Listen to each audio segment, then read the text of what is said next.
Hi guys, welcome to Richard Cabile YouTube channel, and to this video, I will teach you how to enable or disable play tone when call ends on Samsung Galaxy A02. And okay guys, but before we start, kindly subscribe to my YouTube channel by pressing the subscribe button and the bell to notify you if I have new videos. Okay guys, let's start. So okay guys, you'll have to do is go to phone application on your Samsung Galaxy A02.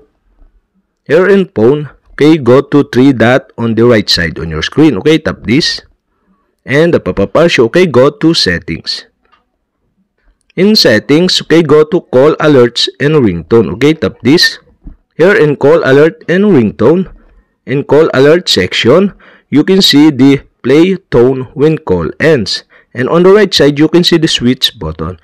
And to enable, you'll have to do is switch on the switch button on the right side.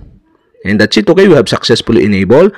And to disable again, you'll have to do is switch off the switch button on the right side.